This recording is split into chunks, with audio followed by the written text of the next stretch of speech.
कक्षा नवम सामाजिक विज्ञान नागरिक शास्त्र पाठ 2। इस वीडियो में आपसे कुछ प्रश्न पूछे जाएंगे। उन प्रश्नों के उत्तर कमेंट बॉक्स में आपको दे रहे हैं।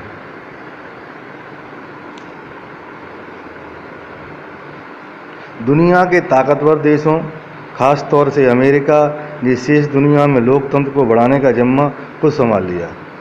उनका कहना है कि सिर्फ लोकतांत्रिक मूल्यों के प्रचार से काम नहीं चलेगा। लोकतांत्रिक देशों को उन देशों में लोकतंत्र स्थापित करने के लिए सीधी दखल देनी चाहिए जहां लोकतंत्र नहीं है। कुछ मामले में तो ताकतवर देशों ने गैर लोकतांत्रिक देशों पर सशस्त्र हमला भी किया। इराक में क्या हुआ? इराक पश्चिमी एशिया का एक देश है। 1932 में यह ब्रिटिश गुलामी से आज़ाद हुआ। तो प्रश्न है, इराक ब्रिटिश गुलामी से कब आज़ाद हुआ? 3 दशक बाद यहाँ फौज ने कई सरकार का तख्ता पलटा।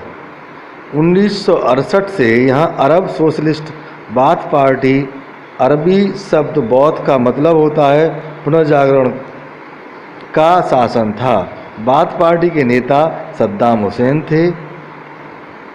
1968 के तख्तापलट में महत्वपूर्ण भूमिका निभाई थी और उसी से यह पार्टी सत्ता में आई।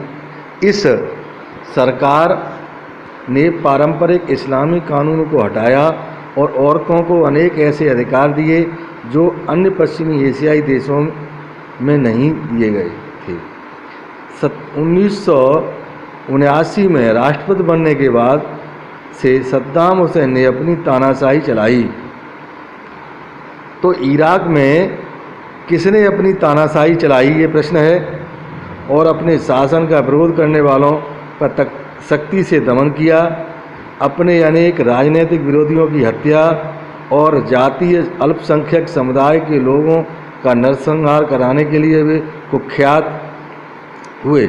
अमेरिका और ब्रिटेन आदि उसके सहयोगी देशों ने आरोप लगाया कि इराक के पास गुप्त परमाणु हथियार और जनसंहार के हथियार हैं और इनसे दुनिया को बहुत खतरा है। लेकिन जब संयुक्त राष्ट्र संघ ने यह जांचने के लिए अपनी विशेषज्ञ टीम इराक भेजी तो उस टीम को ऐसे कोई हथियार नहीं मिले। फिर भी 2003 में अमेरिका और उसके साथी देशों ने इराक पर हमला किया। हेलो, हाँ हाँ हाँ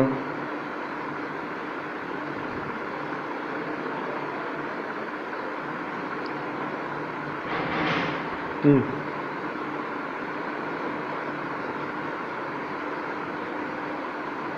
ठीक ठीक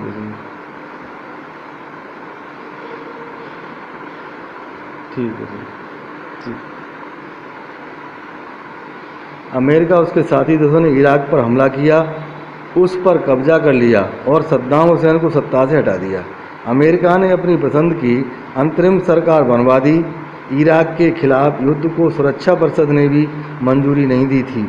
संयुक्त राष्ट्र महासचिव कोफी अन्नान ने कहा कि इराक के खिलाफ अमेरिकी युद्ध गैरकानूनी है।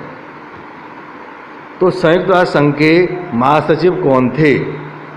वर्तमान समय में संयुक्त राष्ट्र संघ के महासचिव एंटोनियो गुटेरस हैं। इराक का उदाहरण कई मूलभूत प्रश्न उठाता है जिन पर हमें सोचने की ज़रूरत है। क्या यह लोकतंत्र को बढ़ावा देने का सही तरीका है? क्या किसी देश में लोकतंत्र की स्थापना करने के लिए किसी लोकतांत्रिक देश को उस देश पर हमला कर देना चाहिए? क्या बाहरी सहायता हर मामले में मददगार साबित होती है या वह केवल तभी कारगर होती है जब किसी देश के लोग अपने यहाँ के समाज को लोकतांत्रिक बनाने के संघर्ष में लगे हों? अगर बाहरी दखल से किसी देश में लोकतंत्र कायम भी हो जाता है तो क्या टिकाऊ होगा? क्या इसे अपने नागरिकों का समर्थन प्राप्त होगा? कोई बाहरी शक्ति लोकतंत्र कायम कर दे, क्या हुए विचार लोकतंत्र की बुनियादी भावना को एकदम उलट नहीं है।